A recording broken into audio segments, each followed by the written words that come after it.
Good morning, friends. I am Dr. Niteen Dhepe,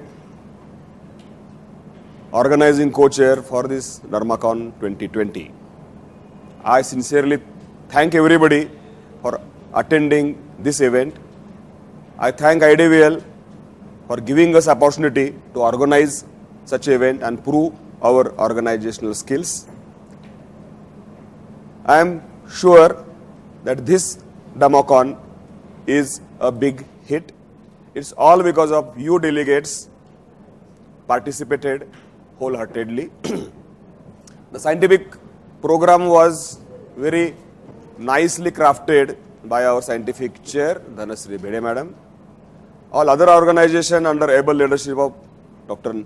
N.G. Patwardhan sir, we all organizing team were successful to offer our services to all the delegates of IADVL. If there are any lacunae, please tell us. There is a scope for improvement for us in the future.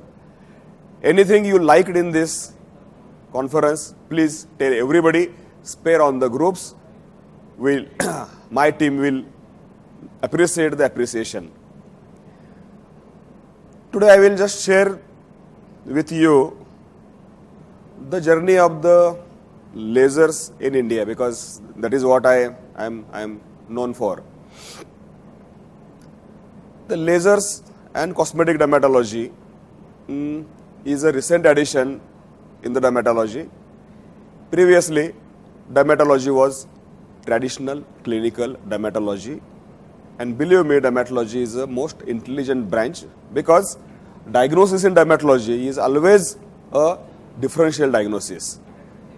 Every case, every time, every consultation poses a challenge for a brain of dermatologist. So you just cannot copy paste the diagnosis, you just cannot copy paste the treatment.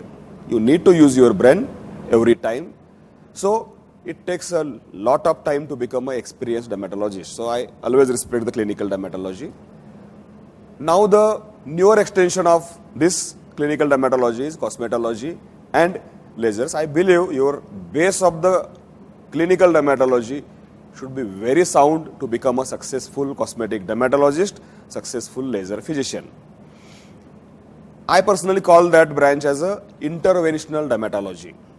We have two approaches: traditional expectant approach and maybe a more aggressive interventional approach. Previously, we used to treat with the creams, tablets and whatever tools we have, and we wait that it will respond. So we are expecting and hoping that results will come. But now, most of the diseases, we have an approach where we intervene, early intervention. So interventional approach is a new attitude in dermatology, what you say. So I call myself as a interventional dermatologist. People call me international also because I used to travel a lot, but I stopped now. I learned a lot from international conferences and tried to adopt on the Indian skin. So being interventional is a mindset, and that is a very different than a traditional clinical mindset. So and I'm very happy the youngster, new generation, they are pro-interventional. So laser is an interventional tool. Are lasers good or bad? No question about it. Lasers are good, but they are neither good nor bad. They are a tool.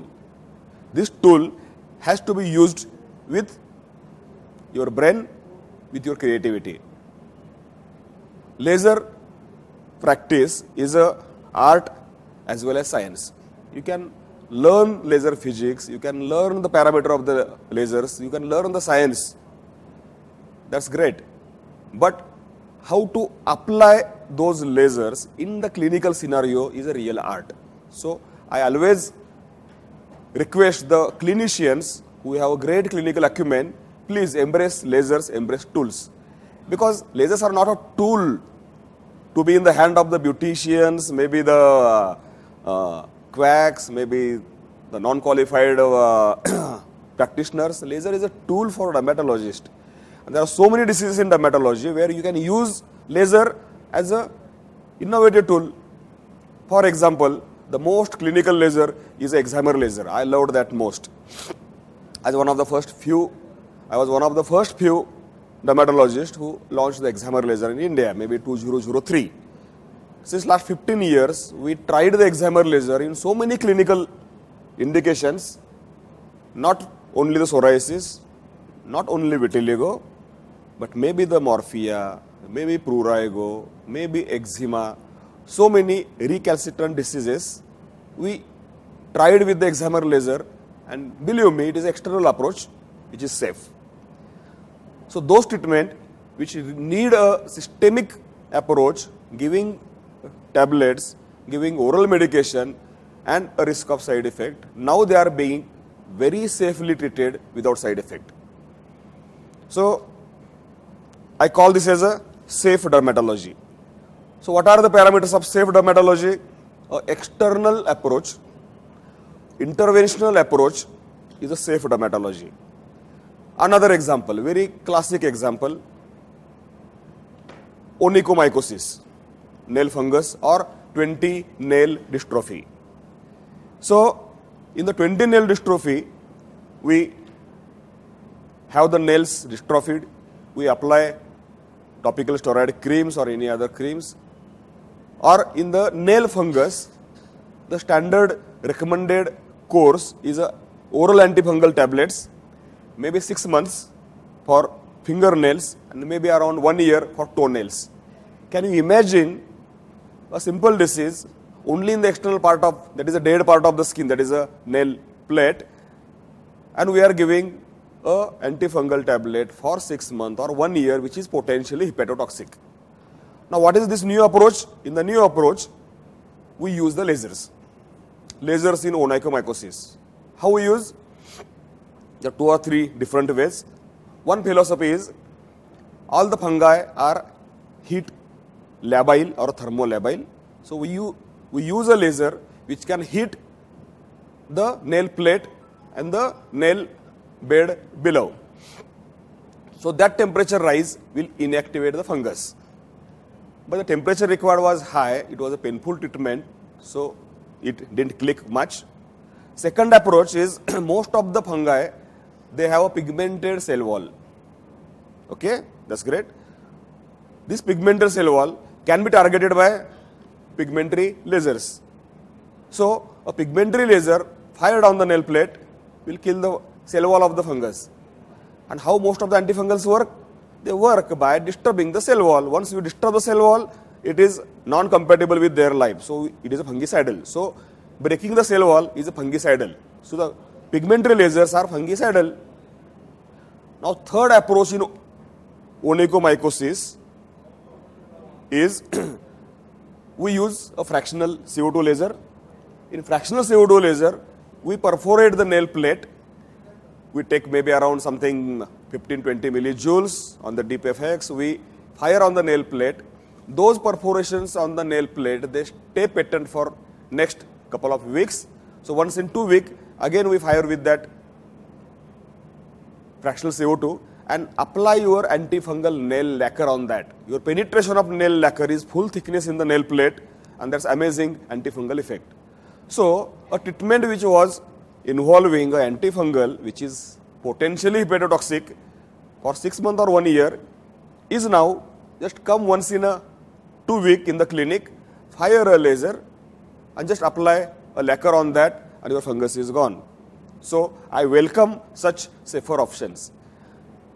Because lasers are expensive, there is a lot of money involved, there is a lot of industry involved, so there are so many conflict in that. But application of these tools to the clinical practice really requires a very creative clinical mind. So I request all the clinical dermatologists, I request all the senior dermatologists, please, laser is not a cosmetic treatment. Laser is a dermatological tool. It's up to our creativity how we can use that for clinical indications. Another example, prurigo nodularis.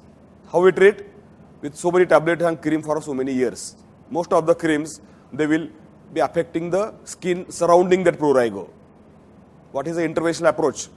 Apart from your intralesional injections, here, what we do, we top off that prurigo with active FX CO2 laser, we resurface that and then we apply a phenol on that. Most of the prurigo, they become asymptomatic immediately. Why? Because itching there is because of hypertrophic nerve endings in the prurigo. Once we top off and then apply phenol, you are disabling the nerve endings, so it renders asymptomatic. So most of those prurigo lesions will become asymptomatic within first few days, and they will become cleared in next around 4 to 6 weeks. So this is again a safe dermatology treatment. This is again an external approach, intervention approach. Aim is increase safety, increase efficacy, avoiding side effects. I am not seeing the screen here. Timers not seen. So what I am stressing is a interventional dermatology, a safe dermatology, and more effective dermatology. There are so many other tools. You can use your hair removal laser in so many other clinical conditions. You can use your fractional CO2 laser in most of the clinical conditions. You can use your needling and the roller devices in so many clinical conditions. So think any device, think any disease. Now next is scar. How to treat the scars? Scars we treat with so many fractional devices. We have the fractional CO2, MNRF, needling, so many things, they modify the scars. Concept of the scar treatment has evolved from surgery to the non-surgical scar management. Previously we used to cut and stitch. There is one scar, we are creating another scar. There is not a very logical treatment. For big scar, okay, we may need to reduce the size, but in most of the scars which we dermatologists meet, surgery may not be required. So what is replacing this surgery is a non-surgical treatments, and most of them they are the fractional lasers. What is next to the fractional laser is something called as Energet. What is Energet? It is a jet volumetric remodeling. So instead of the needle, instead of the laser, we are using a liquid to puncture the scar, to go into the collagen, tear the old collagen and get a new collagen. It's a needleless injector going with the speed of bullet. Still new in the scar treatment. What is that? In a scar, still newer approach is scar prevention. They say that before surgery, you are planning a surgery, that planned surgical excision area a month before treat with a fractional laser, and that fractional laser will make that skin healing ready. If you take an incision on that pre-laser treated area, your scar is much healthy, much favorable. So when to treat a scar? Even much before taking the incision. This is a very new funda, very new approach in the scar. So to know about wound management, scar management, and what is the future of the scar treatment, please do attend a scar summit. That's the focus conference only on the scar and the keloid management happening in Mumbai, May 9th, 10th. So it's a scar summit. It's the second national conference on scar treatment in Hotel Lalit, 9th and 10th May. Please do attend. Thank you very much.